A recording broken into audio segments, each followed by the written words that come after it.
Pleasure to start the new session.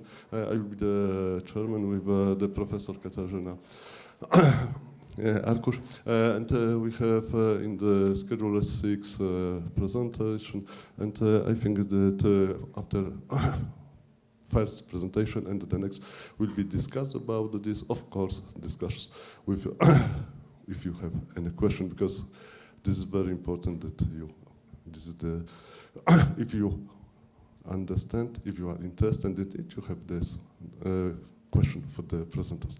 And I think that the Professor Speriagon Galemanti, the floor is yours. Thank you so much.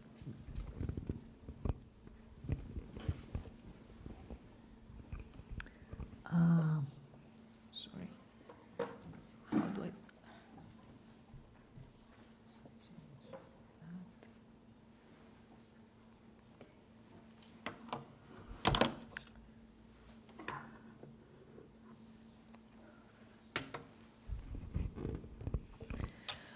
Well, good morning.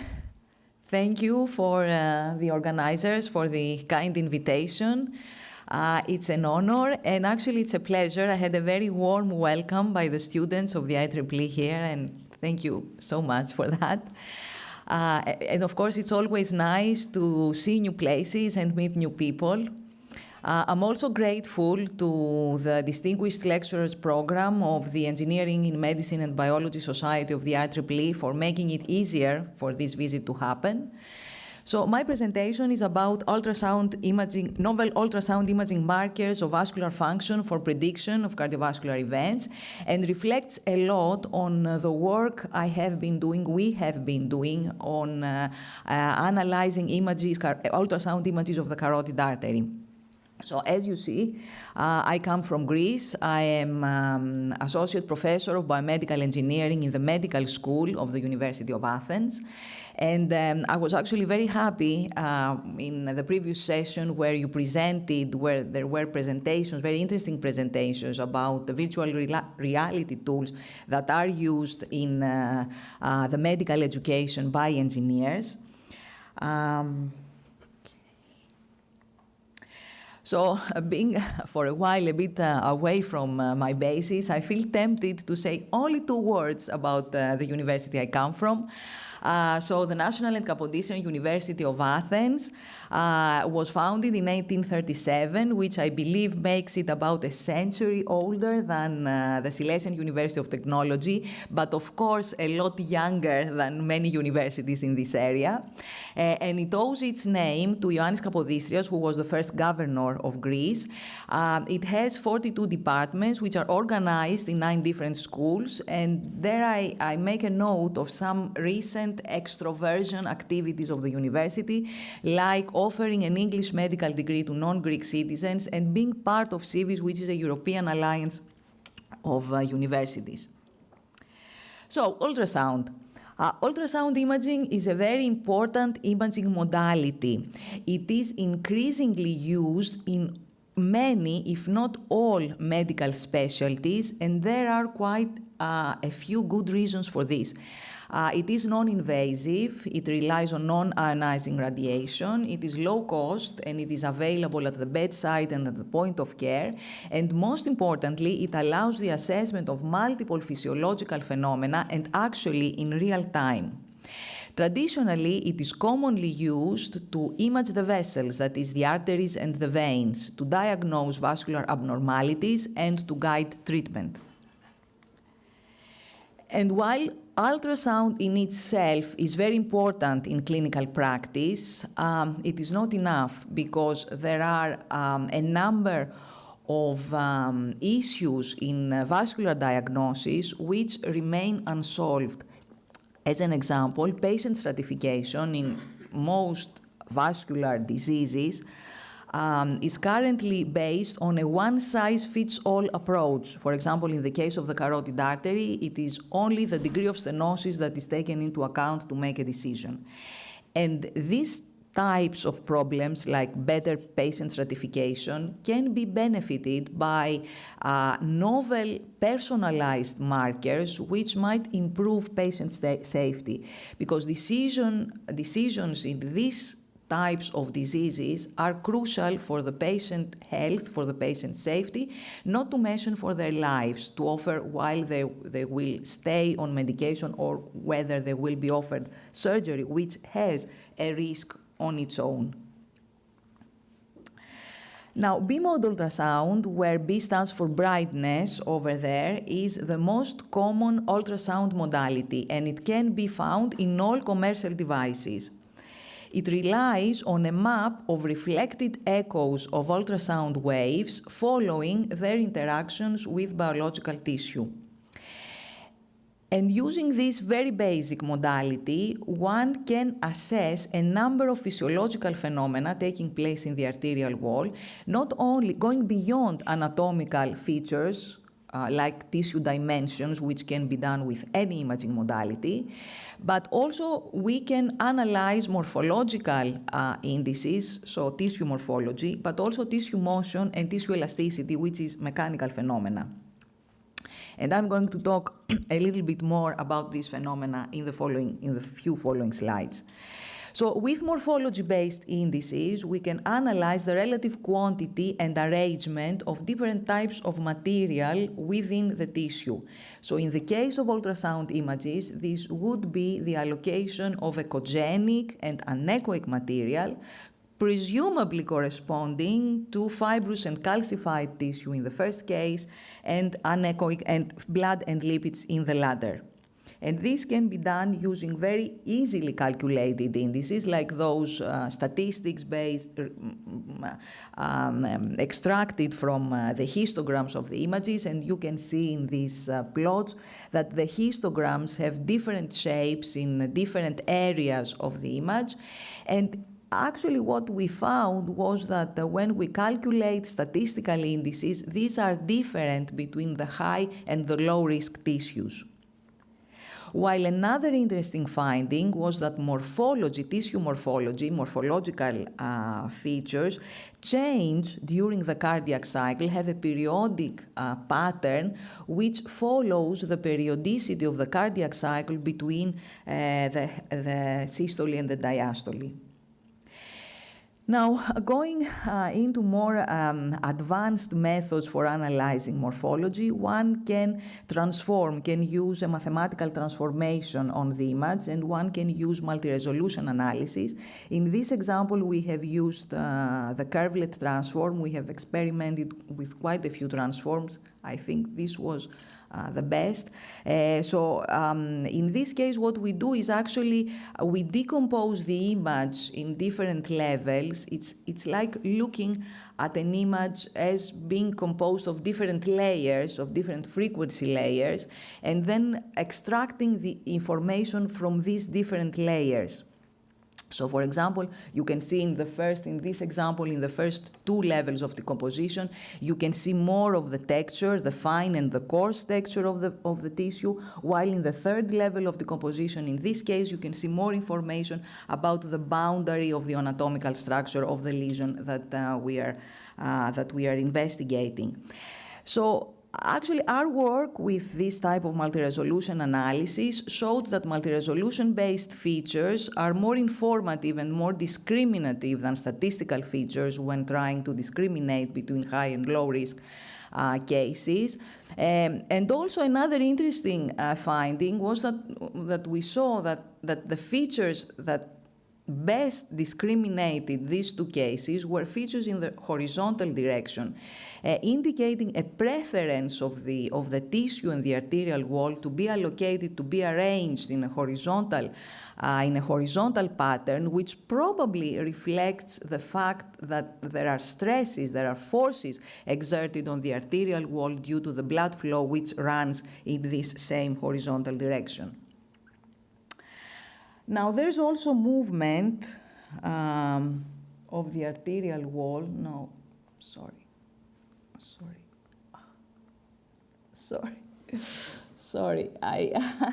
I think I messed up with the arrows here. Sorry, I tried to play the videos. I'm not sure they're playing. So if you can just go back to the sorry about that. Okay, but this is just a video. Can you go back to the presentation? There are no videos in the... Okay, I thought they were included. Maybe I was mistaken, and sorry about this break. Yeah, okay, I get it. No.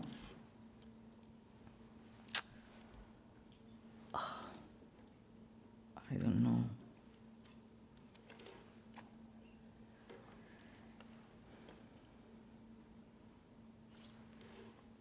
Can I change now? Can I go? Can I change? Okay, I'm changing. Okay, I do that. Okay.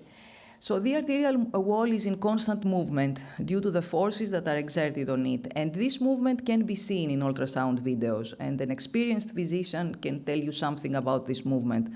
You can say, for example, that an arterial wall that is elastic moves more than an arterial wall that is not, that is stiffer, for example, in an older individual. Or you can see the movement of the lesion of the atheromatous plaque if it's there. And again, an experienced physician can tell you that this plaque moves a lot. But what happens, what do we see if we try to actually measure this movement? Now, one of the first key findings we had in our work in this line of investigation was that we identified a longitudinal component of the motion. That is a component of the motion in the horizontal direction along the lumen, along the axis of the lumen of the vessel, which is perpendicular to the radial component of motion, which has been extensively studied so far.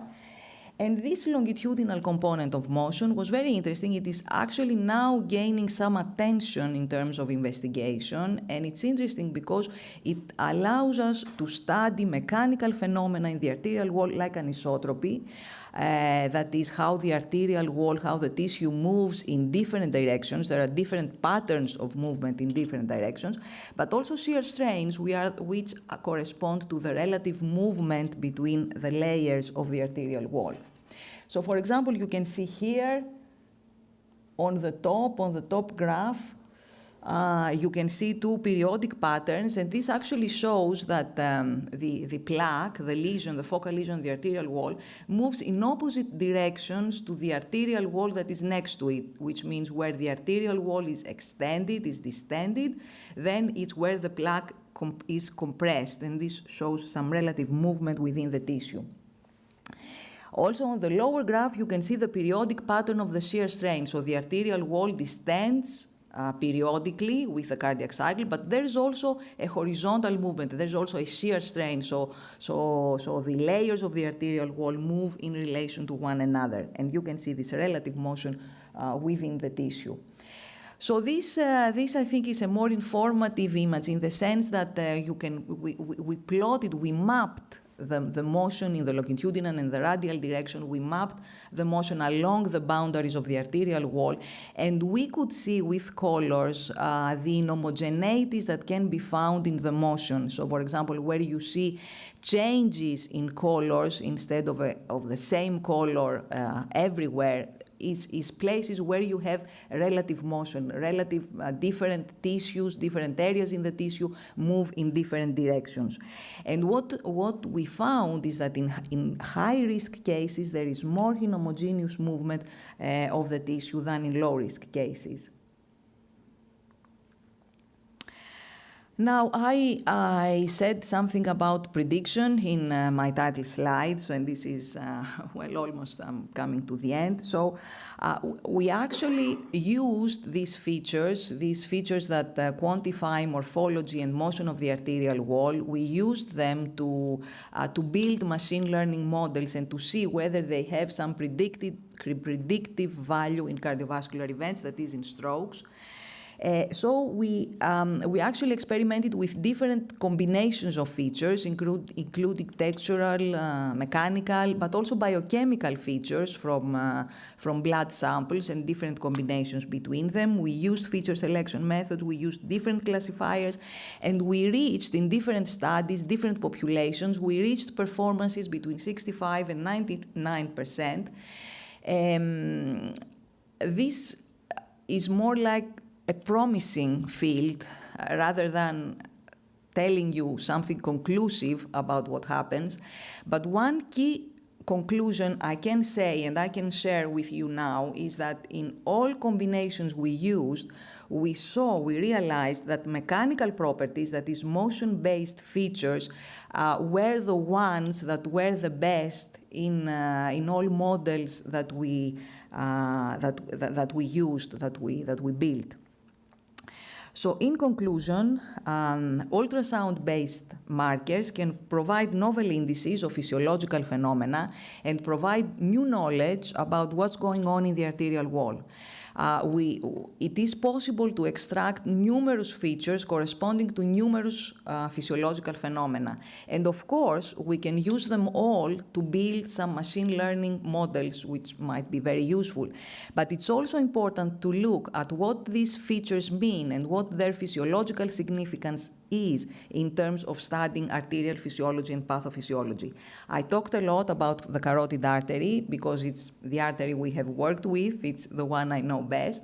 But it's also because it's the one that has been most studied in the literature. It's the artery that takes blood to the brain. It's very easily accessible. It's on the right and left side of the neck. It's very easily acceptable. And carotid ultrasound is so easy that by some, it is now considered the new stethoscope. So it's very easy to do. There are a lot of information that can be derived from this type of imaging. And also the carotid artery and the properties of the carotid artery have been related, have been associated with numerous diseases, not only cardiovascular disease, but also neurological disease because it is connected to the brain, but also respiratory disease, and also periodontal disease, but also in oncology has been used, carotid ultrasound has been used in oncology to study the effects of radiotherapy.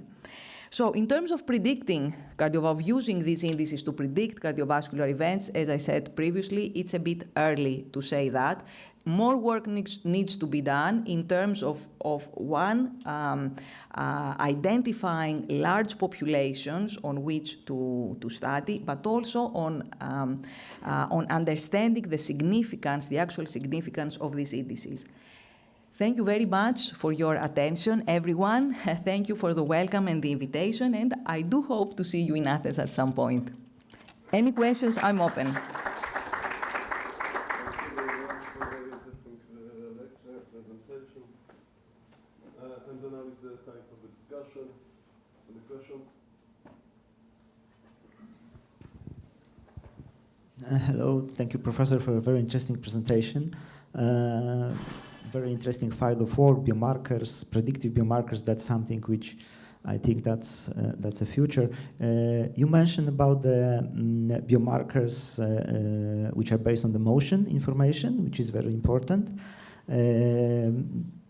I saw that you mainly focus on B-mode ultrasonography. That's, of course, probably for simplicity because it's available. But in case of motion information, one direction which I want to ask is including information from Doppler, especially tissue Doppler. Is it possible to include some biomarkers from tissue Doppler, which also possess some interesting movement information about the wall, about the tissue? Okay, thank you very much for this question and this interesting note and comment. Well, first of all, let me say for B-mode, I think I stressed, I'm not sure I stressed enough, it's easy and it's encountered everywhere. It's very easy to do. It's the lowest cost, and one of the ideas here is to enhance the usefulness of these very basic modalities by extracting as much information which is useful. Now, motion-wise, it's actually tissue Doppler, as you correctly pointed out. Traditionally, Doppler looks at motion of the blood, but also tissue Doppler at motion of the tissue, but it's actually doing that in one direction, the radial direction. So you cannot have the longitudinal component in conventional tissue Doppler. There is, however, this so-called vector velocity imaging, which is an extension of the traditional Doppler, looking at different directions of velocity within the image. And indeed, yes, this can provide information about the motion. Then, of course, one can compare what is best and which phenomena are quantified in one modality and which phenomena are quantified in another modality. And one last note concerning motion. Motion is about mechanics, it's about tissue mechanics. And there's, of course, elastography. And elastography, which gives you some information about the strain. And also, shear strain elastography gives you information about the elastic modulus, about the elasticity of the arterial wall. So I think these, motion-based from B-mode motion, tissue Doppler, and elastography are, I think, the three modalities that one can use to study mechanical phenomena in the arterial wall. Thank you very much. Another question? Let's thank once again the professor. Thank you so much. And next speaker is the Jakub Rybka. The professor, the floor is yours. Thank you.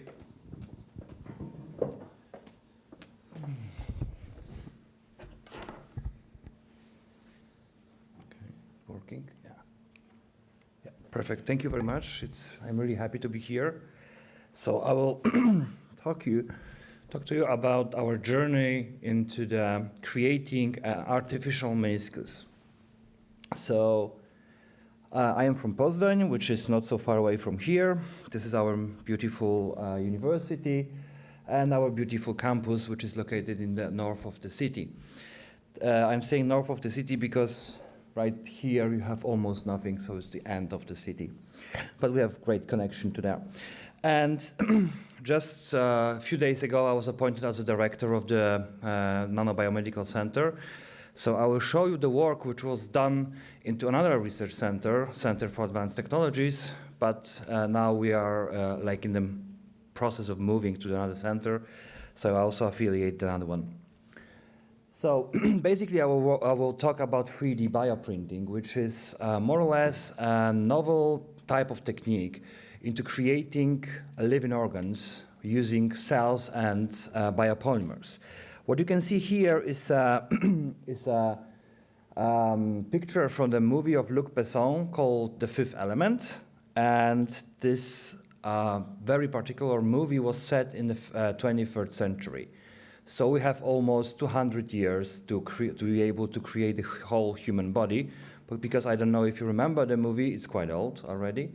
Almost 30 years ago, they have printed the whole human body, the whole woman. We are not so far, of course. We are able to print several organs, but not the human body.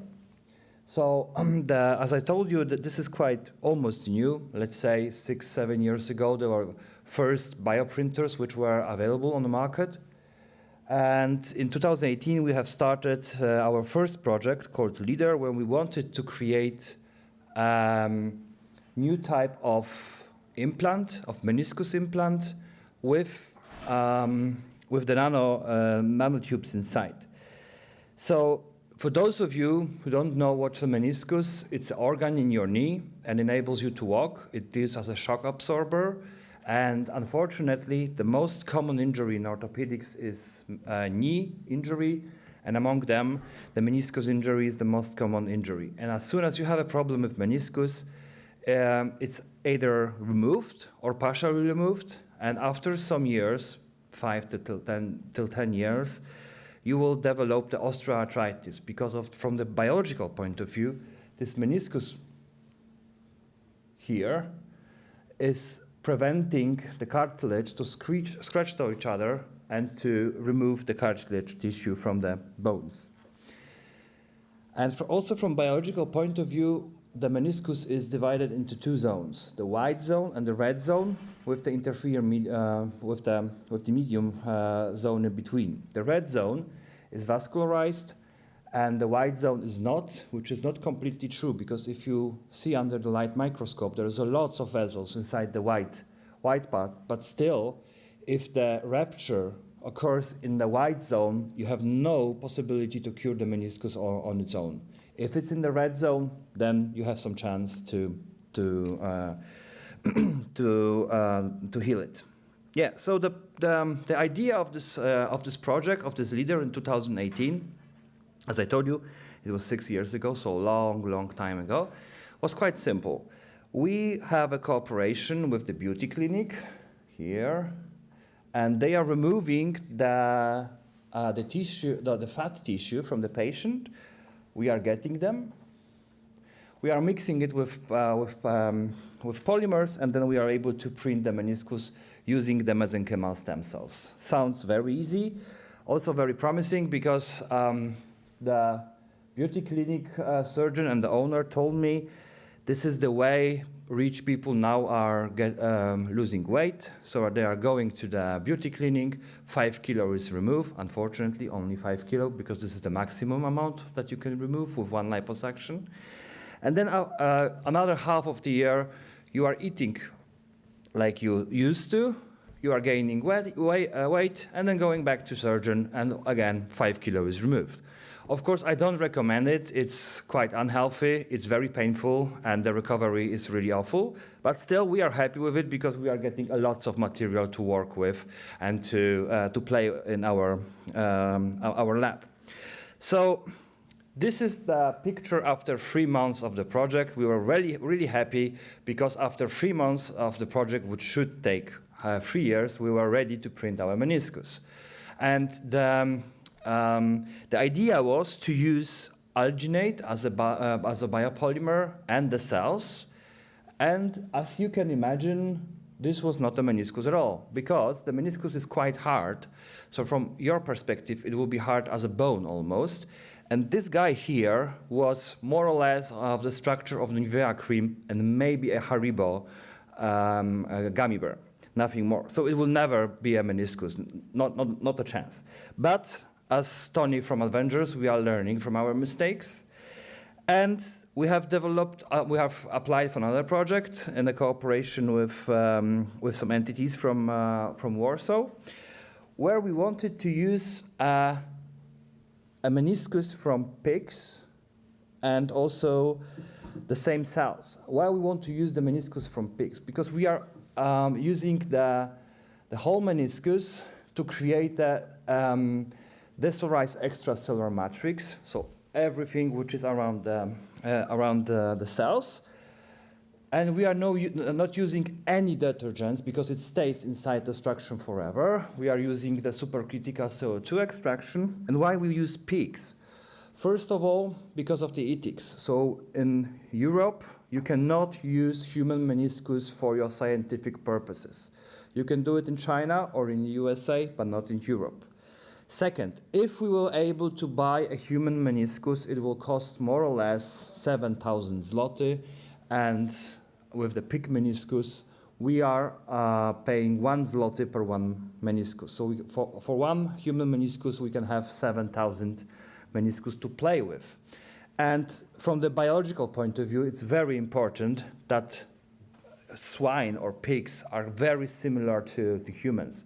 So there is a differences on the cell level, and we are removing the cells, but almost everything else is the same, not only from the outside, but also from the inside, which is very crucial. And as I told you, we are using the desolarized ACM, so all the cells is removed from the structure, and we are implementing it with the human cells, so we are able to create our own meniscus. So this is how it looks like on the scientific conferences like this one. So we have mesenchymal stem cells and ECM bioink, but this is how it looks like in the lab. So we are getting a mixture of fat, of cells, and blood. And then we are going also to the slaughterhouse near our city to collect the meniscus. The funny story was because if you look here again to our pig, we went to the slaughterhouse. We went there. I don't know, 4 people. It was 4 doctors and me. We have taken the knee from here, went back to Poznań, opened the knee, and my people went to me and said there is no meniscus inside. I was like, how? I mean, it's not possible. So we have studied it for 2 hours and then went back to slaughterhouse because the pig is standing on its toes, not on its feet. So the knee is located here, where you will think this is a hip. So we went back to the slaughterhouse. They laughed at us, but when we were able to get our meniscus. Yeah, so what we are doing, we have to grind it, we have to extract it, concentrate, lyophilization is also in place, and then we are cryomilling, and then in the end we are getting our bio-ink, so a biopolymer which we are able to mix with the cells in order to print it.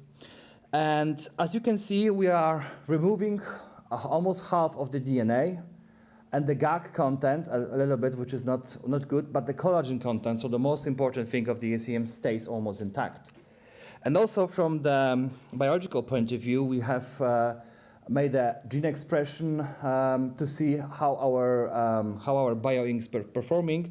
And what is not really visible here is like, if you use the control, the cells, so the mesenchymal stem cells, stays almost the same. And if you use our DECM, the morphology of the cells changes towards the chondrocytes.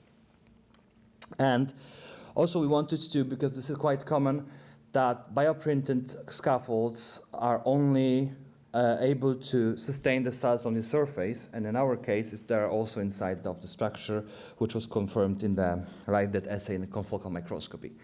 And also there is a dogma saying that if you want to have a biomaterial, it has to be quite clean.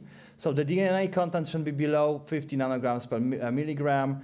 The DNA fragment should be also below 200 base pair, and lack of visible nuclear material is also in place. This is something which was said like almost 40 years ago, and this is not really true. This is something somebody just posted or said in a publication. He thought it would be okay to have such a regulation. And we have created quite nice paper with a company called Rehasport or Medicover now, I think, where we have made a biomolecular study to see if it's true if you use some kind of biomaterial which is on the market already for 15 years. And as you can see, I mean, we are quite surprised. This paper is 1.5 years old, and we have 50,000 accesses and 12 citations, which is unusual for us. I mean, maybe for you it's okay, but it's quite unusual for us. And the first 48,000 accesses were during first half of the year. So this paper had really a huge impact into orthopedics world. And as you can see here, this is not true, and this is not correlating at all with the dogma. So the DNA content is quite high. There is a lot of DNA inside, and also on the nuclear side, you can see that there are parts of the nucleus in this membrane, which they are using to repair the meniscus, which means the environment is not so clean as we want to think it is. Also for the future, I wanted to say, because as I told you, there are 2 different zones into the meniscus, and we have noticed that the people call the cells inside fibrochondrocytes. So the orthopedics don't want to know what's inside. They just wanted to work, and biologists really didn't play much with the meniscus. So we thought maybe we can start a single-cell RNA sequencing. And we applied for some projects. We didn't get it, which is now normal. So we get money from our university because we are also a research university, and we went to Copenhagen and we spent like 200,000 zloty for our first experiments because RNA sequencing is very, very expensive. And one of the accusations during the NCN Sonata interview was that we are not able to perform it because we had never done it before. So we went there, and we didn't get any results, so we burned our 200,000 zloty. And the reason for it is, this is for the young students and also for the professor, if you are old enough, you want to pipette, better go home or go to the dormitory and let the people do the work. Because I wanted to pipette it, and this is the lady which is responsible for the RNA sequencing in my lab, and when she went back to the Copenhagen alone, we got really nice results. Yeah. So what we have identified is we had identified there are several subpopulations of the chondrocytes inside of the meniscus regarding the zone. So this is not only the vascularization, but also the type of the cells are different inside.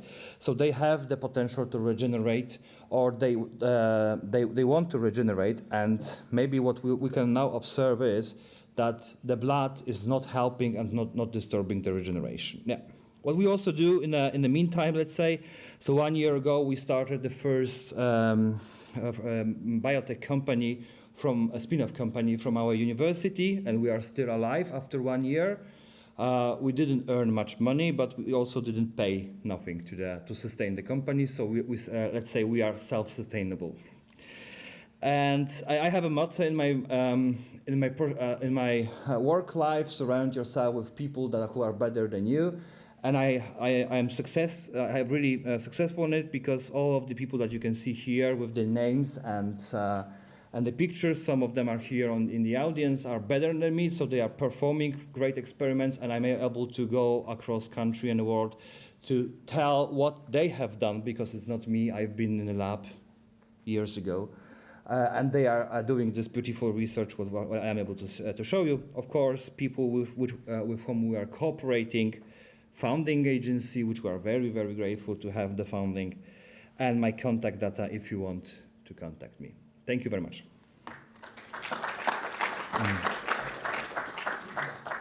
you very much for very interesting questions. Questions? Not ready. One of the most important process is the aceleration process. Which process you used? What type of parameters? Supercritical CO2 extraction. So we are removing almost all the cells, and also the advantage of it is that the biopolymer after it is sterile. So it has no germs inside. And only this, yes? Yeah. All right. Yeah. Thank you. No. And Sorry. Yes, thank you for a very interesting lecture indeed. I wonder how you see possibility to use results of your research in a public health system in Poland. I mean, what steps of clinical validation you would see for such a novel technology? So first of all, we already made some animal tests, and they are quite promising. We have put our construct into the mice and rats and kawia domowa. I have no idea how it's called in English, sorry. Świnka morska. Guinea pig? It's guinea pig, isn't it? Yeah. So the results are promising, the one major disadvantage is the lack of legislation. So we will not be able to put any bioprinter inside the operation hall. So what we can do, we'll try to do, is create kind of the construct which will fit inside the knee. And the second idea is just to put it into the syringe, and because the bioprinter is nothing more like a automatic syringe. So using the syringe and putting inside the knee, you will be able to create the meniscus, because the idea is to take the cells from the patient.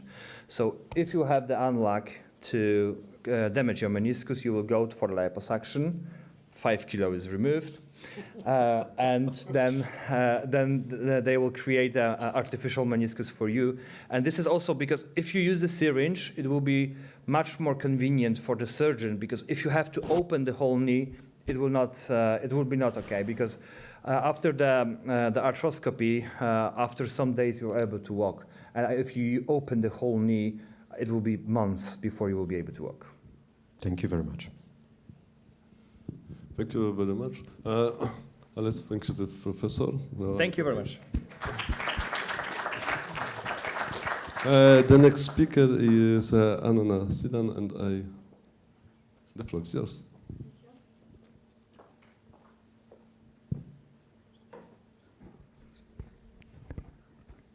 So good morning, my name is Anna Slian, I am from Silesian University of Technology, and today I have a pleasure to present our research about multimodal assessments of actinic keratosis progression using machine learning techniques. Okay, before we dive into machine learning, quick overview about actinic keratosis.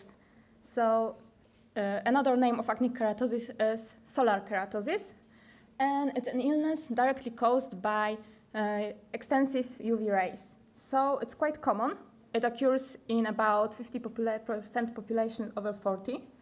And its presence is, it occurs on the so-called cancerization field. As we can see here on the picture, our gentleman has this type of cancerization field. So in all this area, actinic keratosis or any other types of cancerous lesions may occur.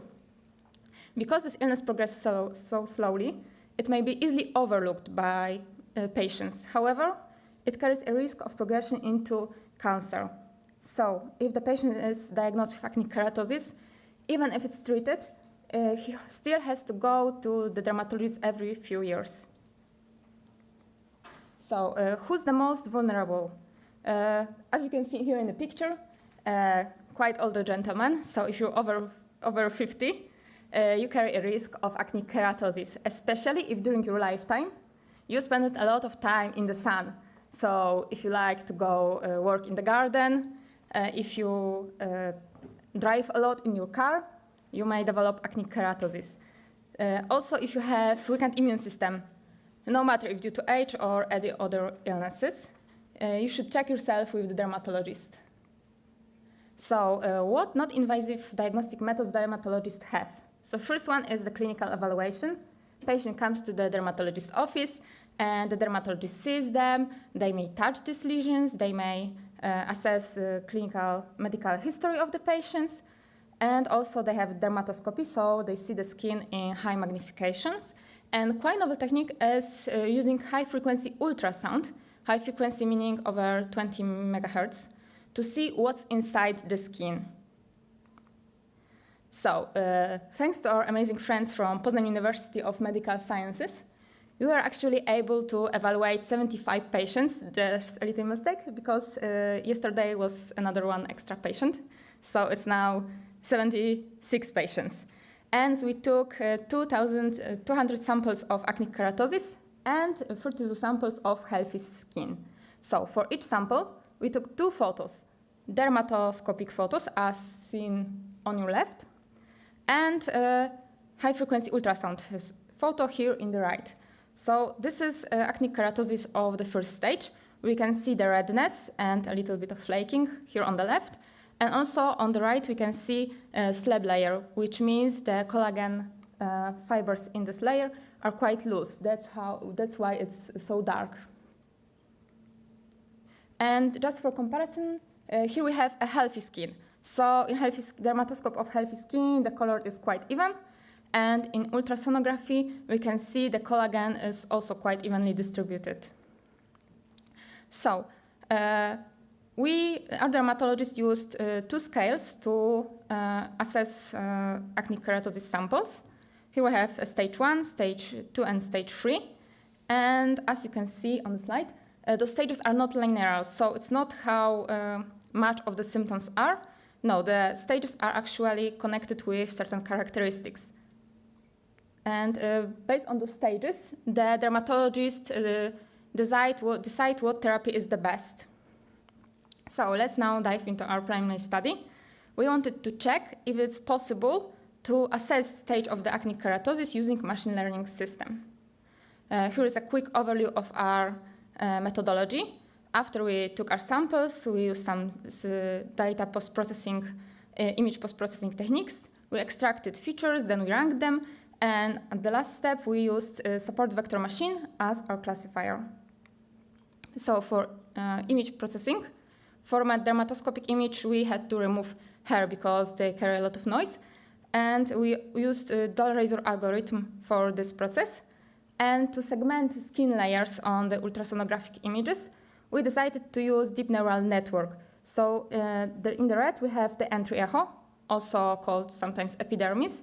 Later, we have a subepidermis low echoic band, and then we have dermis. As for high-frequency ultrasound, we extracted features correlated with the morphology of the skin, but also features describing the density and arrangement of the collagen fibers. And for the dermatoscopic, we not only extracted features correlated with the color and the texture, we also used a neural network, EfficientNet, and we trained it on the large data set to identify acne keratosis from the healthy skin, and used this network to extract features from our samples. So after that, we ended up with a large number of features. So to choose those who carry the most useful informations, we used minimum redundancy, maximum relevance technique. And after we ranked the features, we splitted patients into 10 folds. This was a very important step because we already suspected that the data we collected may carry some information related to the patients. So if we did not group markers patient-wise, we could actually see patients, recognize patients, not recognize markers, not recognize stage of acne keratosis. And as per our results, if we tried to classify 3 different stages, the highest accuracy was about 82%. And if we just classify between stage 1st and 2nd and 3rd, accuracy rose to 87%. However, at this moment, there is not much research into identifying acne keratosis stage. In fact, this is the first one. So it's hard to tell if our results are satisfying because there's nothing to compare it. So no doubts that the further research are necessary, but the stage recognition is also this important that cancerous lesions may occur most commonly from stage 1st. So it's also not linear, not stage 1, stage 2, stage 3, then cancer. The recent research suggests that cancer occurs most recently from acne keratosis stage 1. Okay, thank you for your time. If you have any questions, or maybe later, you can also contact me here.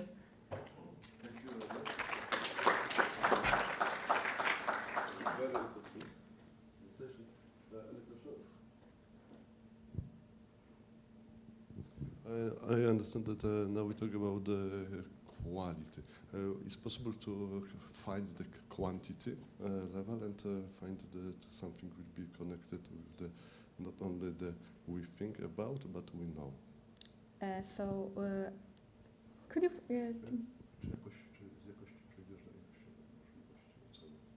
Maybe if we collect more samples, because right now we're still collecting more data as we speak. So our dermatologists in Poznań collect more samples. However, if we're talking about quantitative, we perform another study when we specifically compared markers, same markers, but in the different timestamps. However, I don't think it's possible to quantify measurements from different markers, from different patients, from different parts of the body. Because, for example, skin may carry different characteristics based on its placement. So the epidermis must be thinner or more smooth on the hand or on the scalp. So. Thank you very much. Thank you. Thanks.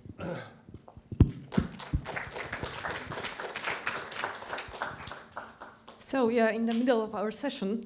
So it's my great pleasure to invite next speaker. I would like to welcome Professor Michał Sobota, and the title of your presentation is Resorbable Polyester Implants. So the stage is yours.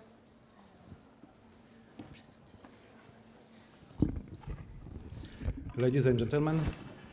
It's a great pleasure for me to be here because organizer in some way surprised me with invitation. I'm mostly chemist. I'm not a guy from materials. Materials is for me it's a. Wait a second. I have to. Okay.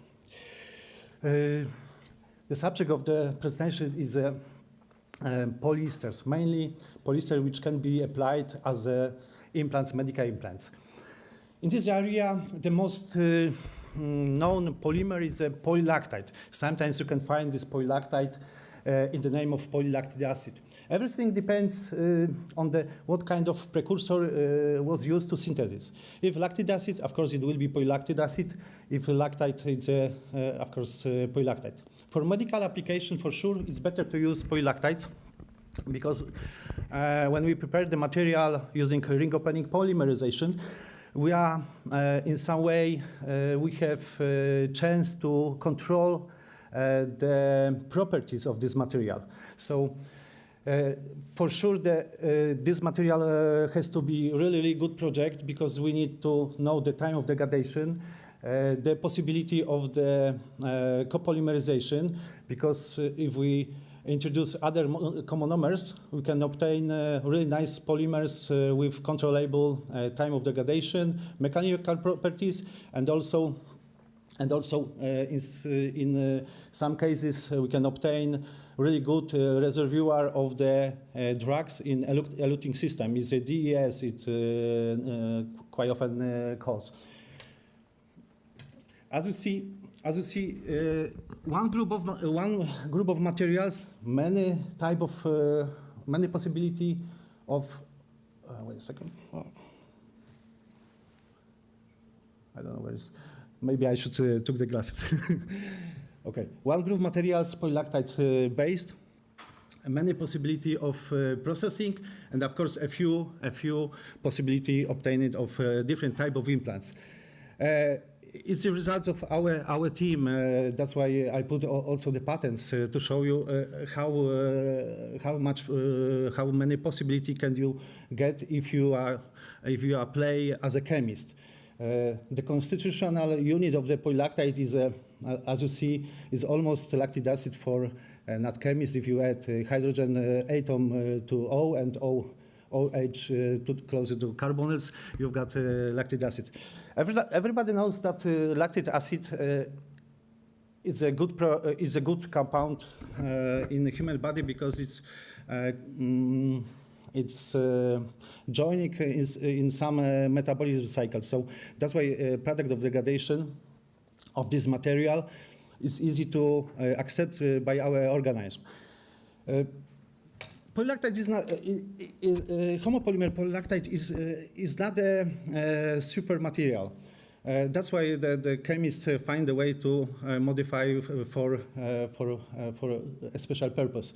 If you add, for sure, if you add glycolides, for example, MERS, we obtain different. We can obtain different temperature of TG. TG is a gas transition. Wait a second, I need water.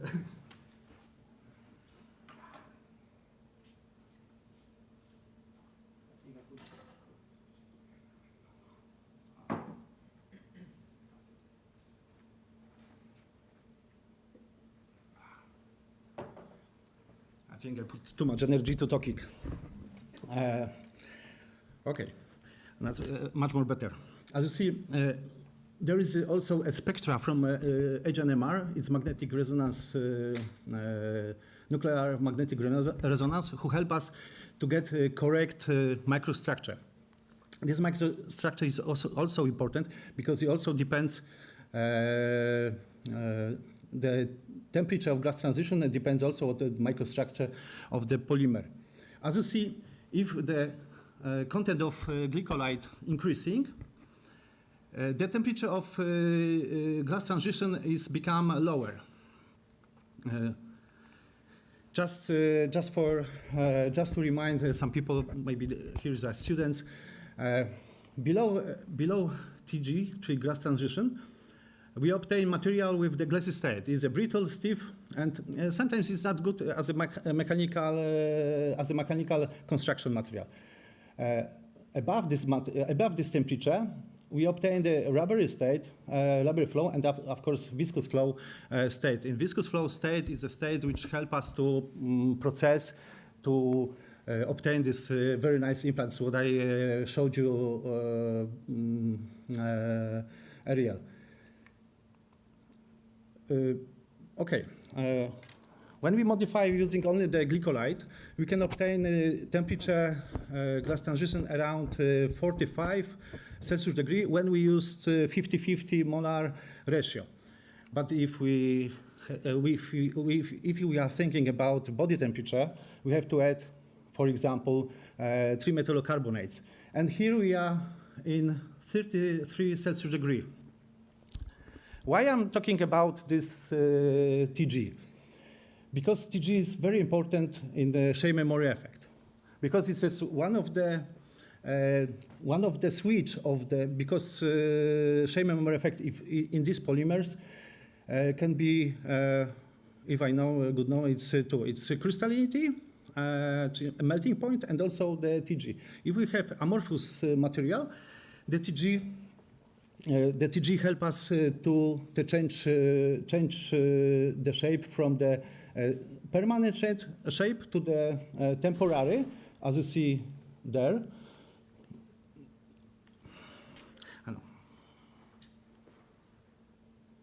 Okay.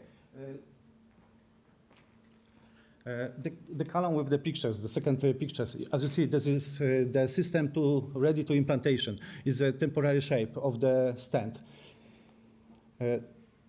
This shape works only and exists only below TG. So when we prepare this type of implants, we have to keep these implants ready to implantation below the TG. In this case, it's less than 30 Celsius degree. So it's not so good. Anyway, this feature, this shape memory effect, this TG, help us to not break the material because polyesters are very sensitive for smashing, for deformation, especially when TG is quite high, much more higher than body temperature. Here's some example of the fabrics which are also can play the role with the shape memory. Okay, it was finished with some information about chemistry and maybe physical chemistry. Now it's a little bit information about our success.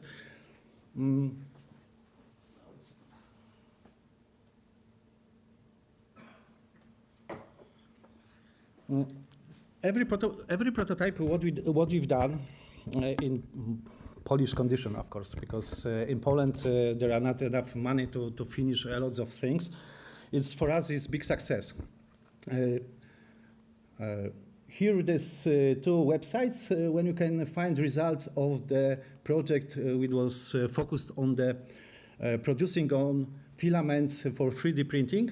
Filaments made of polylactide. As you see, the effect of the scaffolds which were colonized by fibroblast. As you see, after 8 days, it's quite nice results. These filaments, what was used to prepare these scaffolds, were prepared in our clean rooms. This is our line to prepare these filaments. Right now, we are providing this material for people who want to work with these polyesters in using the 3D printer. Another example is prostatic stents. It was also prepared using these filaments, PGL.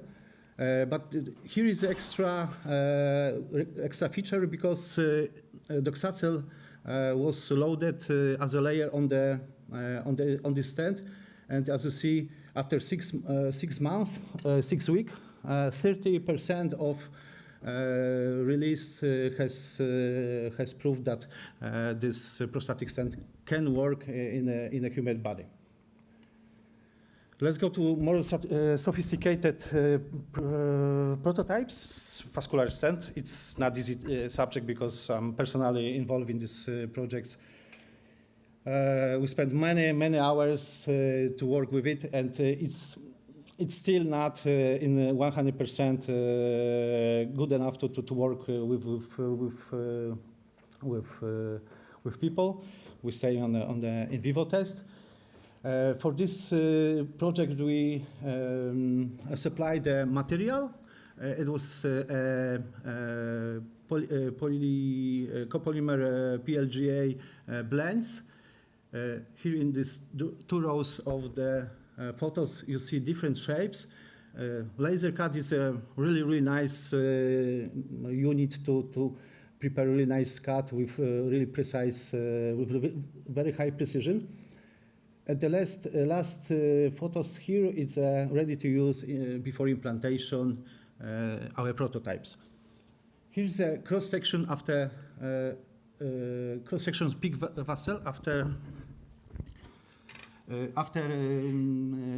6 months of observation. As you see, the structure of the stents, it's really nice because it's still oval, so the vessel didn't smash to the stent, so it's a success. The power of the vessel is really high, so this type of stents can be easily smashed if it's a big shrinkage during the implantation.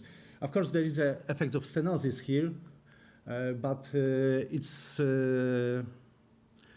we know that we need add extra layer with the paclitaxel or sirolimus, which is the material which help to prevent this stenosis. Let's go to more advanced technique. It's a micro injection molding. I did the search with the patents. I have not found this way of obtaining the stents. So for us, it's a really high and really big success. However, we still in the in vivo test. As I told you before about shape memory effect, here is the result, how it works. After implantation, there was a massive shrinkage of the vessel in peak, and the stent was almost smashed. After 30 minutes, the stent back to the previous shape in the a little bit longer terms because it's 30 minutes. We do the OCT. It's not obvious with OCT because using the OCT you have to add contrast, and also you in some way provide to provoke the shrinkage of the vessel. So it's really good technique, but for really good observation, it's good to change for more aggressive, more invasion. Here is our really nice micro-injection molding system. Of course, this is the crimping machine. The operator prepare the implantation system. So we work in Polish Academy of Science, but we've got really small prototype line to produce the stents, up to even to prepare the system, full system to implantation. And the last prototype is wound dressing.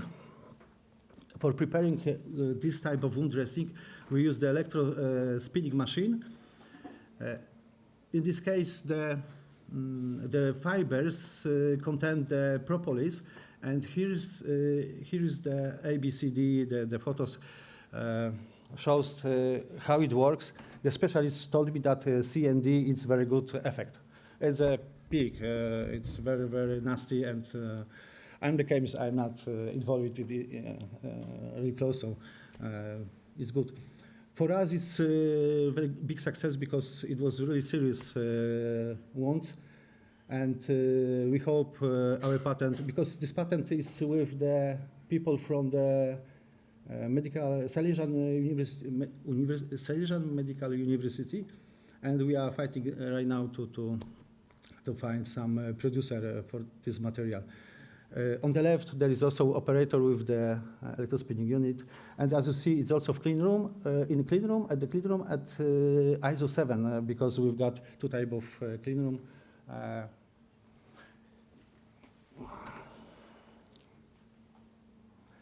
There is no conclusion. Because I showed you on our prototypes, there was no science and no conclusion. I can only say one thing, only one hint.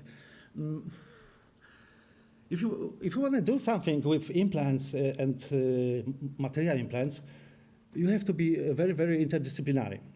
In our team, there is a chemist, processing guys, biologist. We are a smaller team. It's 14 people. But for sure, the chemistry played a major role, because if you are good play in the chemistry, you have really unique tool to modify everything. And as you see, you can obtain a lot of possibility to prepare the implants and open a new area. And I think it is only a hint. It's not a conclusion. Thank you very much. Feel free to ask questions. Thank you very much for your I'm presentation. sorry I'm very stressed. Yes, it's a problem. We have time for a question, so who'd like to ask the first one? I mean, the first question. Thank you. No, I have a question, sorry. Oh, I know. You show us the result related with drug coating on your implant. Which type of prototypes? The second slide during the presentation, when you show the result, the previous one. Okay, it was the prototype of the prosthetic stent. Yeah, this one. Oh, I'm sorry. Yeah. Does this drug influence the TG or the time? I'm sorry, not in this case. Why? Because you told us that this is additional cover. Yes, it's a small cover. Yes, okay. That's right. Okay. But we are thinking about introduce the material. However, everybody knows that thermal processing of polymers is temperature. If we reach the degradation temperature for active substance, so everybody knows it's very easy to reach this temperature. That's why nobody tried to put inside to filament right now. Yeah. However, we've got some copolymers in which we are working on it right now. Processing temperature is around less than 100. So it's a big opportunity to put a lot of active substance and find a lot of possibility to do other things. Thank you very much. Thank you very much. Another. I have a question that might be not very much related to the subject of the study, but more to the cooperation in a diverse team. How do you manage this cooperation in a medical and STEM team? Because you are a chemist, as I understood, yes? Yes. And is it just kind of a societal network, or you are from one university? How you build the team simply? A good question. For sure, I've got a really good chief of the team. His name is Professor Janusz Kasperczyk. Right now, I know that he's in the 2% of people who is with the citation. His habilitation is from his habilitation is chemistry, but as a professor he's a pharmaceutic. Yeah, so he's a really interdisciplinary guy, and he collects all of us to one bunch of crazy people who can do this stuff in such a bad conditions because the money. My friend told me that the stents, what we've started to do, that about put $100 million for producing the stents. This from polyesters. We got only 10 million zloty.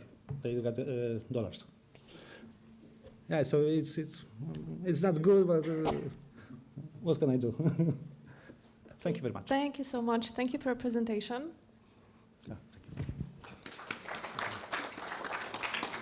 And now I would like to ask Ms. Marta Chmura, and the title of the presentation is How do we respond to loss of balance and analysis of changes in selected postural control mechanism in response to real and virtual destabilizing stimuli. We have to wait a few seconds for connection, but the floor is yours.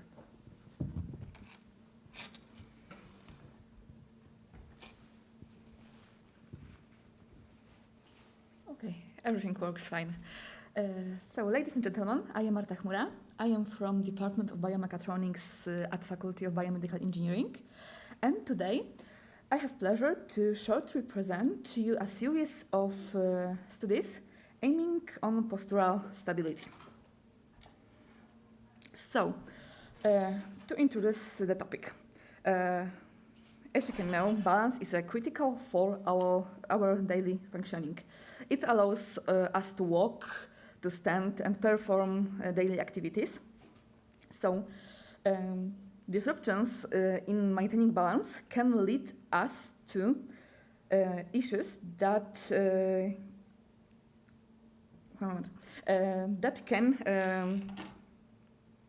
can affect in injuries or limiting independence and quality of life. So that is so important to understand and monitoring postural balance. So process of maintaining balance is a dynamic process that requires the constant adjustment of our body position. We have several mechanisms that deals with these disturbances, and it's early postural adjustments, anticipatory postural adjustment, and compensatory postural adjustment. First two just occurs before the perturbance, and the third one occurs after the perturbance that allow us to remain stable. And how we can assess balance. So the most popular method is COP analysis. So it's simply tracking the COP movement in time and frequency domains. The mostly common parameters are length of COP path, average COP speed, and the range of movement in anterior, posterior, and medial-lateral directions. There are some kind of emerging techniques like wavelet analysis or entropy-based analysis. But I think we just can pay more attention to frequency domain analysis. So frequency domain analysis is important in situation when we have sensory conflict, like when different sensory inputs may give contradictory information. So this frequency analysis can help us uncover changes in balance strategies that are vital for diagnosing disorders, particularly when using tools like virtual reality. And this leads us to use the virtual reality in maintaining balance. So in virtual reality, we can create some kind of stimulus that we can't create in our everyday life. Like, for example, we can just show the patient the moving objects or the moving scenery, which can cause different reactions of our body. We can also use, in this kind of research, inertial measurements units that can just measure 3D kinematics and provide comprehensive assessment of balance. And when we use it together, for example, in the config sensory stimulus, we can do more global analysis. So it can be valuable in detecting balance impairments. So after this short introduction, current methods have some limitations. Many of them just simply focus on identifying cyclic changes, but these changes that are rapid and not cyclic is missed. So there is a growing need to continue developing new methods that can capture these subtle changes. And this is especially important when we seek to improve diagnostic and rehabilitation for patients with balance impairments, ensuring that we can catch the issues and address them effectively. So the research objective is developing the methodology for assessing balance control strategies in response to expected and unexpected destabilizing stimuli, to determine the impact of virtual and real-world stimuli on postural preparation as a diagnostic tool for balance control, and analyze the practical application of trend detection methods to usage changes in postural control strategies. So all research have 5 stages. So we start from simple balance experiments in virtual reality. Then we move to complex real-world experiments with destabilizing stimuli such as platform shifts. So in these studies, new method of data analysis were developed. And then these methods have been tested in both virtual and real environment. And then tests in clinical settings, such as monitoring balance in Parkinson's disease patients. So third, I will talk about it short because it's a whole cycle. So I will just only introduce you to this research, then we'll tell about the outcomes, and then try to summarize everything. So the first research aimed to overcome the limitation of traditional balance assessment method. We focused on utilizing virtual reality to simulate destabilizing stimuli, and the destabilizing stimuli was falling down the stairs, and we were observing the body response. In addition, we introduced frequency domain analysis and the head movement tracking to widen the diagnostic accuracy. The ultimate goal was to explore new techniques for identifying balance that might not be evident with the standard time domain analysis.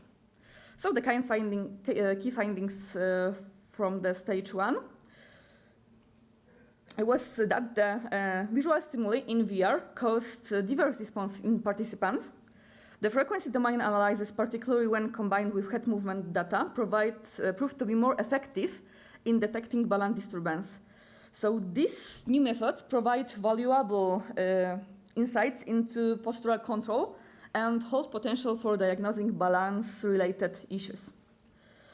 So our research highlights the importance of developing more advanced techniques to assess balance, moving beyond traditional analysis.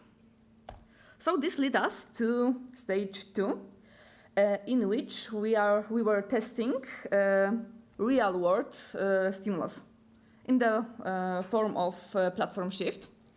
So we focused on the role of mechanisms like anticipatory and early postural adjustment. And specifically, the study aimed to explore whether advanced knowledge of a destabilizing stimuli influence muscle activation and how this adjustment prepared the body for the stimulus that we can expect in the future. So we used different tools like EMG, YMU, and subdiographic platform to monitor muscle activity, body kinematics, and displacement of COP. So our findings revealed that postural preparation mechanisms like APA and EPA are significantly influenced by prior knowledge of the future disturbance. So the muscle activation in the, for example, tibialis anterior and gastrocnemius increased when participants knew the timing of the disturbation. But what is, for me, more interesting, that we just observed a larger shift in the center of pressure in the COP after the perturbation. It can suggest that muscle tension was greater after the disturbation. So these results also indicate that we have to widen analysis of postural reaction caused both in virtual and real environment. So this leads us to stage 3, in which we were trying to develop new methodology of analysis. So we are trying to improve traditional balance assessment methods, which often focus on cyclic COP displacement data. So while frequency analysis can detect cyclic components, it often misses non-cyclic changes that are critical for balance strategies.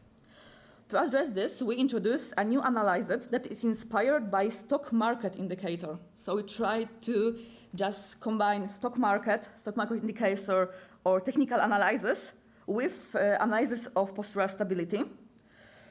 So we were hoping that this approach could improve diagnostic accuracy and help with detect early balance impairments.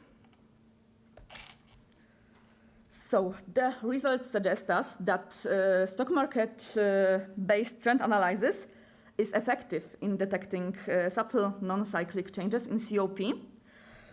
This is particularly evident in vitro reality tests, where the introduction of oscillating sense impacts balance in different ways compared to real-world environments.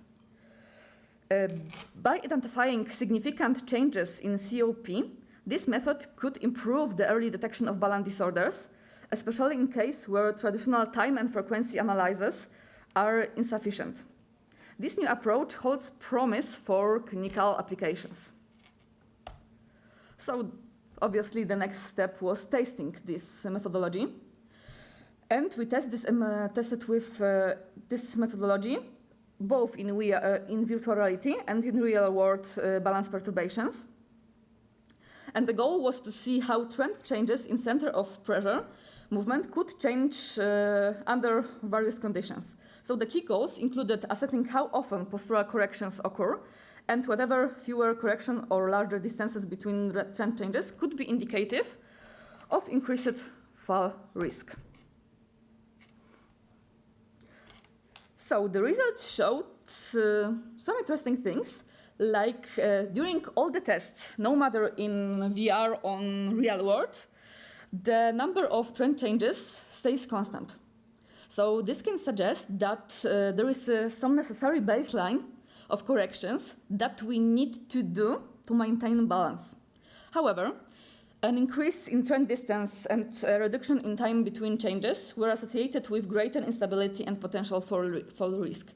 So we can just think when our corrections, our posture, were too far away from the previous one, it can lead to fall.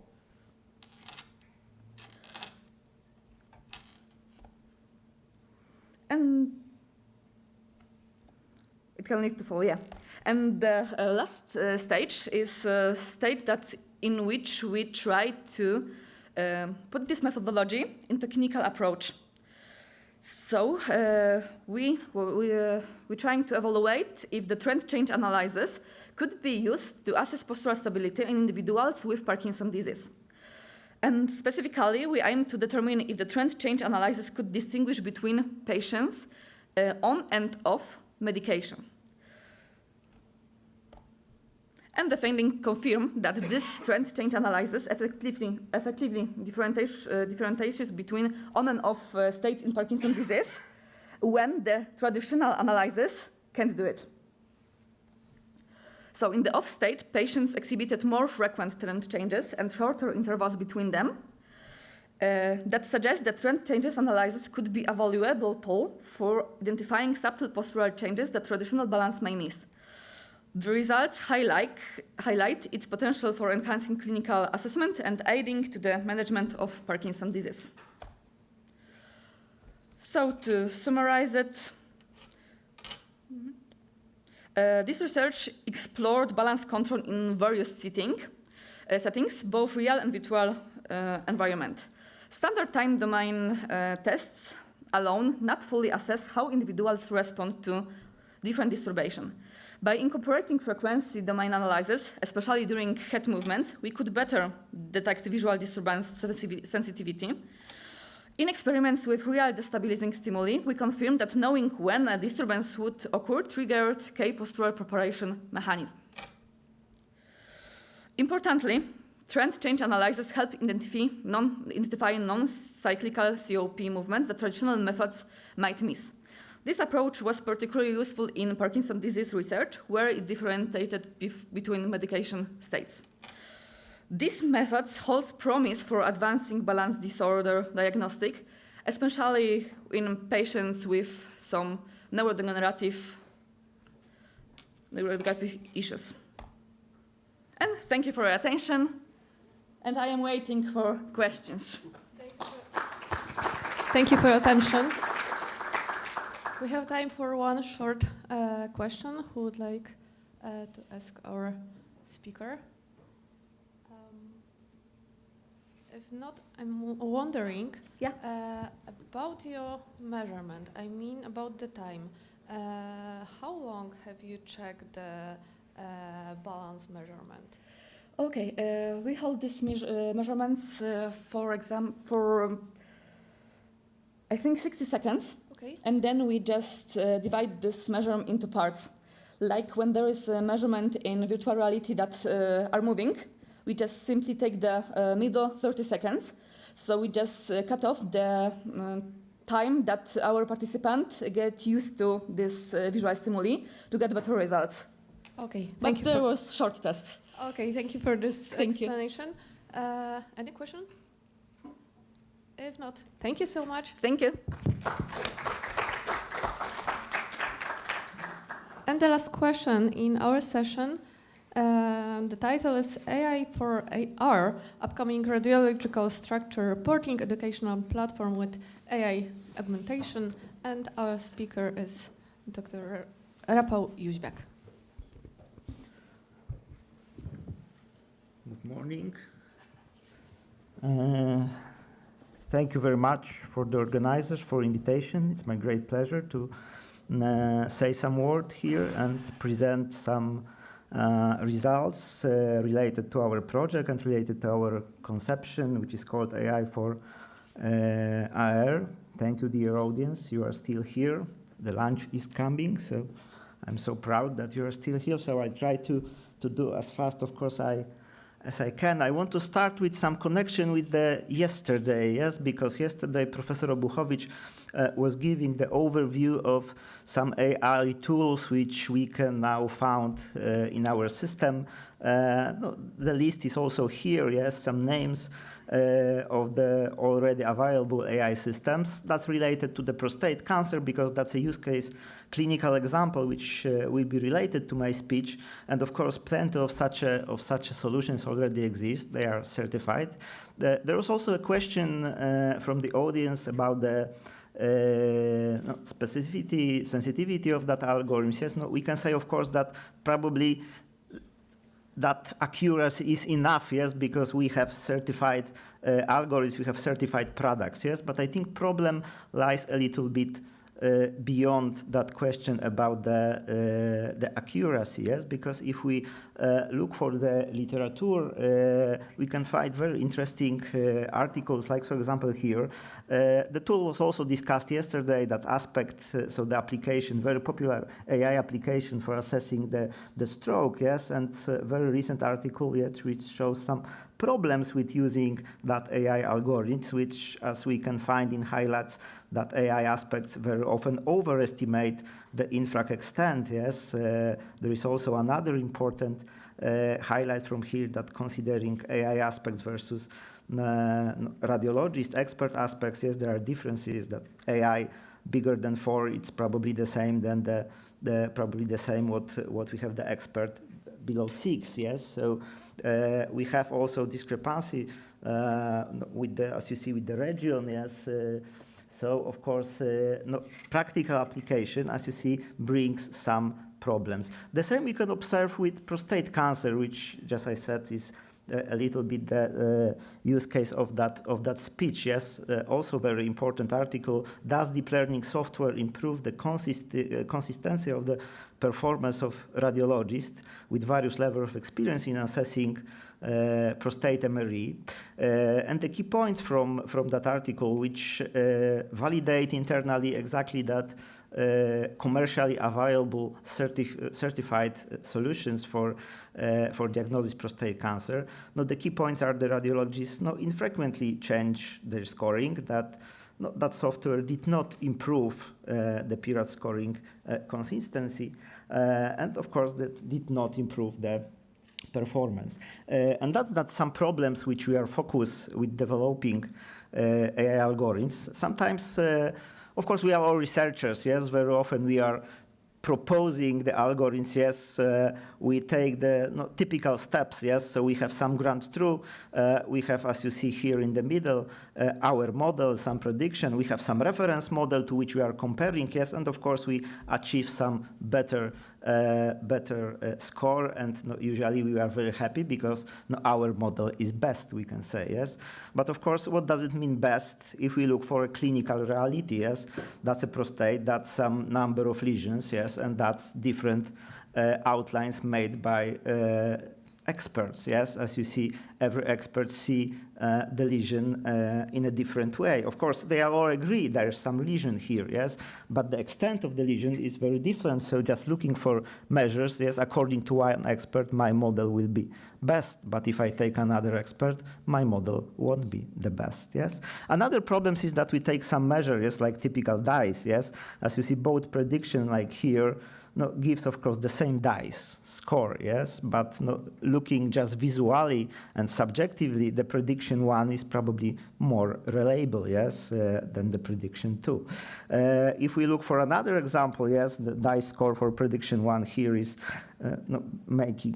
calculating globally, yes, it's definitely higher, yes, but in case of prediction two, imagine that we have here 4 separate lesions, yes, prediction two, even with lower dice, capture all the lesions, yes? So of course the problem is, in fact, with assessing the IA is that that algorithm, of course, the effectiveness of that algorithm is not always in sense of some measure, in sense of numbers, is not the most important. Of course, that algorithms need to be good in sense of effectiveness, but of course the more interesting is how that AI interact with the users, yes, and what's the real value with that algorithms can bring, can do, yes. And here comes the idea of augmented intelligence. So such an intelligence which can help to enhance the possibility of the human, yes, instead of trying to replace and provide a simple solution, rather augment bring a new value. And that's, I think, that's the basis of our way of thinking, which we are proposing. Our system, our platform, which we are developing, AI for RR, is a little bit more than just a platform, which you will be able to see in a moment, because that's some form of methodology, yes, which we are proposing with development of AI algorithms. It's not, of course, a revolution, yes. I don't want to say that we are proposing some revolution ideas, yes. We rather propose some good practice, yes, which we are trying to introduce, which, as you see, is a closed loop, which involves collecting a good data, which are very crucial for developing models.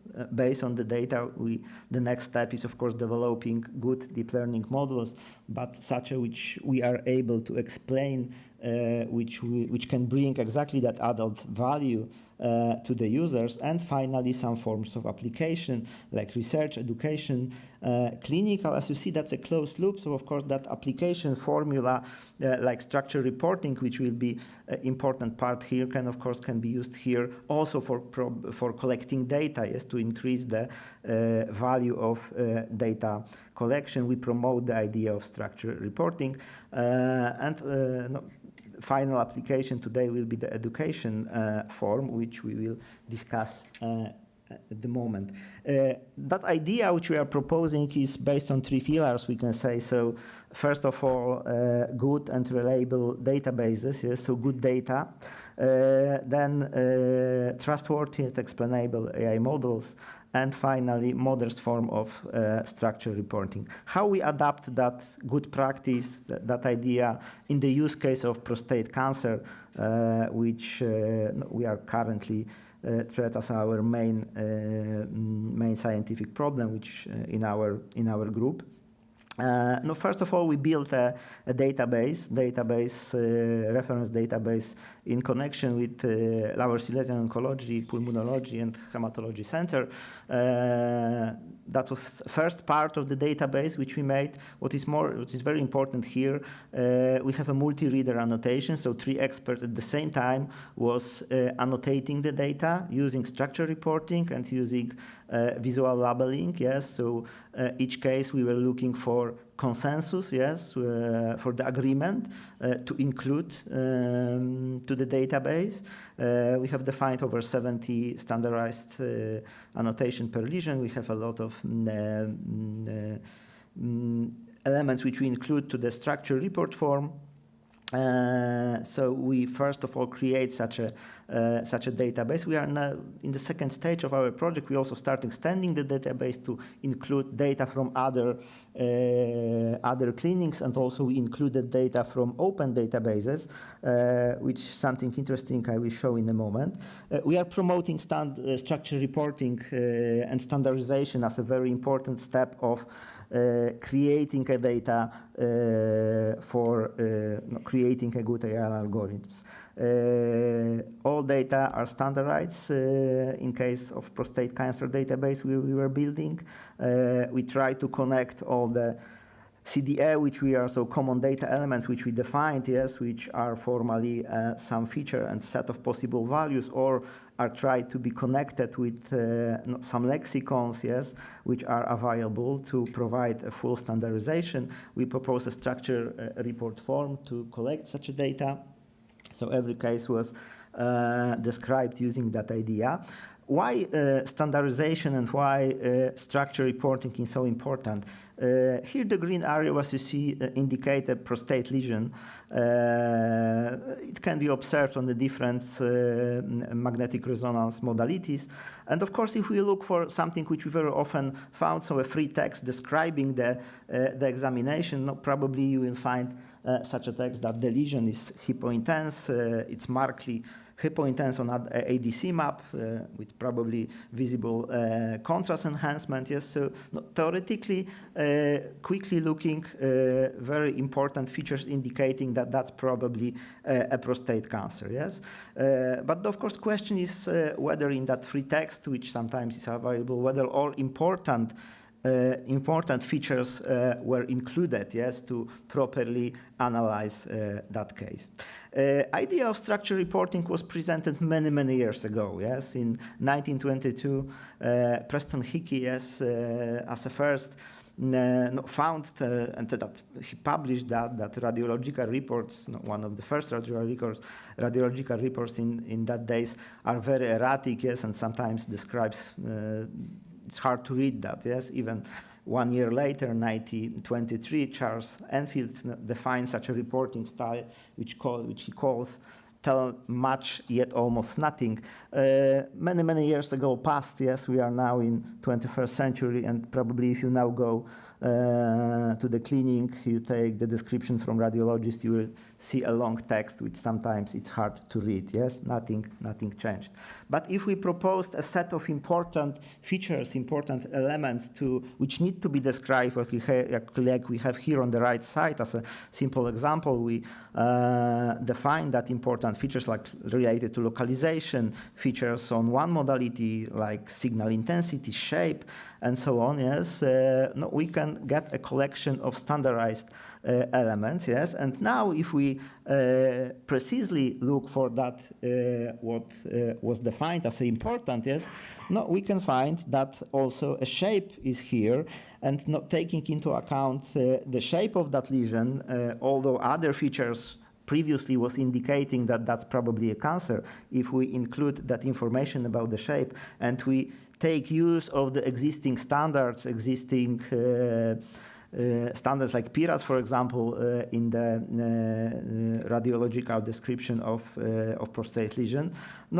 That we have some rules, yes, which allows us to deduce that in that case, that shape is so important that that lesion won't be a cancer, yes, that will be a focal prostate atrophy, which is not a cancerous lesion in that case. So another way speaking, what I want to say is that having important features allows us to create solutions which are explainable, yes, because that features allows to explain some algorithms.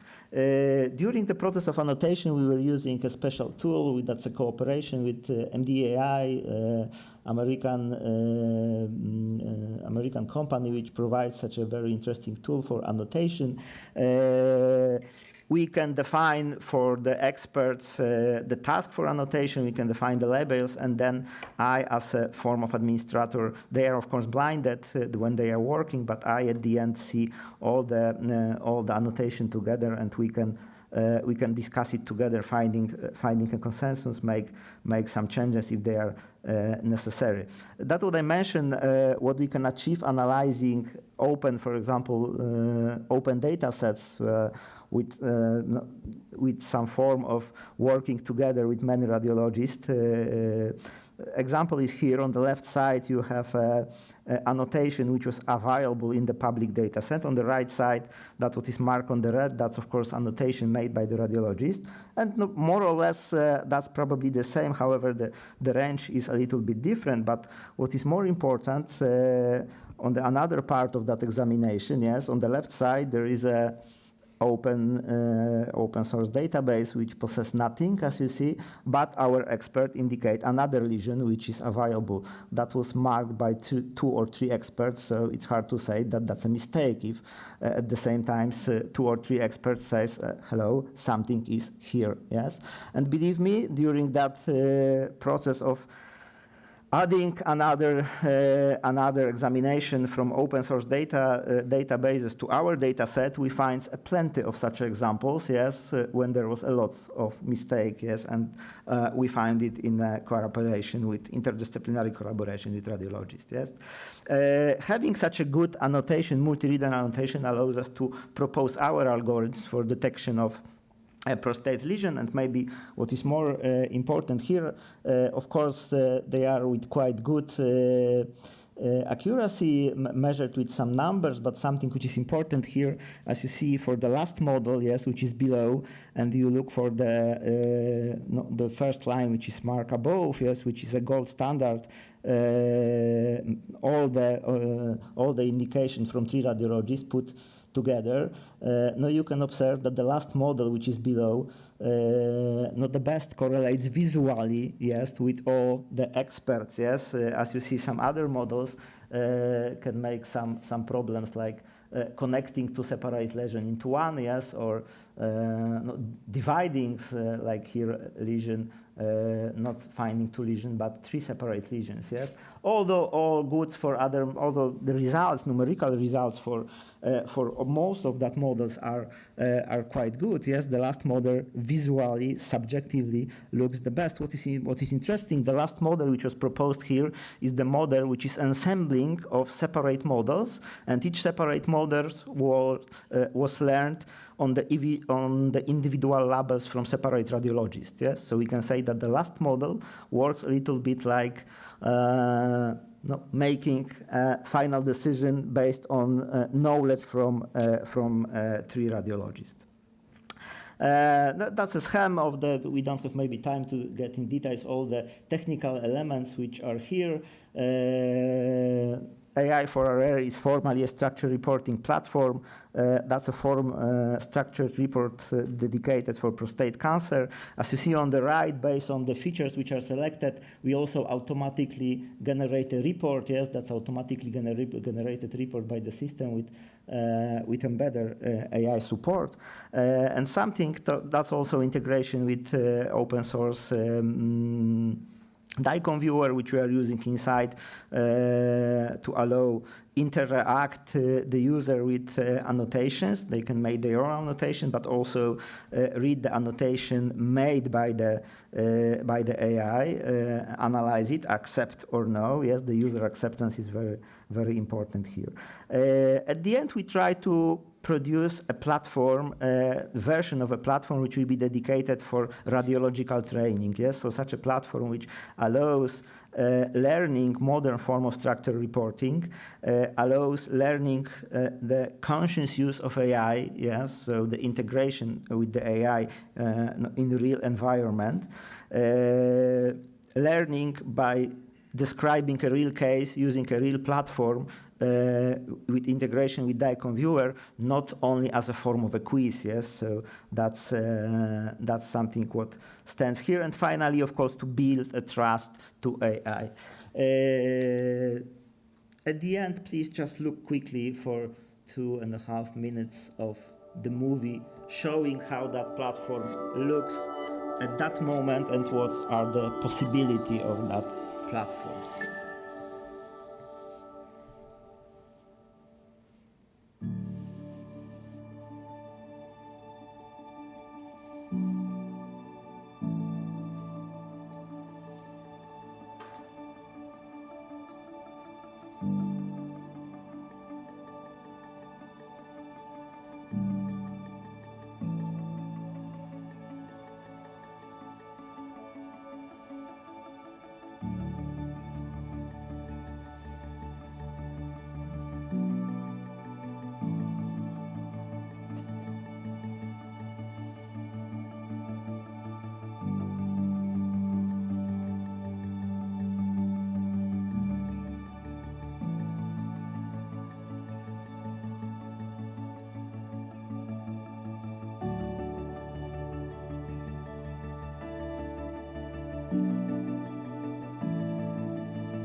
Okay, and at the end, I just want to say that that platform, yes, we are of course not only using for the educational purpose, which is one of the aim, but can be used also as a research. Yes, a few months ago we were invited to make some POC for some clinic. The case was X-ray of a chest, yes, and how you can now quickly propose solution here. So as you see, we just added another brick, yes, another module to our platform, yes, we quickly define a new template, we get the data, we learn the algorithms, yes, we connect algorithms with here to the platform, so we can select which algorithms result from the deep learning algorithms here are embedded and give the opportunity to the users to assess the AI results. Yes, so that platform can many applications, not a good educational, but also the research form. Thank you very much for your attention. Thank you very much. And a very short question, maybe in couloir. So thank you once again. And Thank you. now, together with Professor Shevchenko, we would like to thank all the speakers for a very interesting presentation. We would like to thank all the audience for a very fruitful discussion. And we would like to invite you for a lunch. Thank you very much.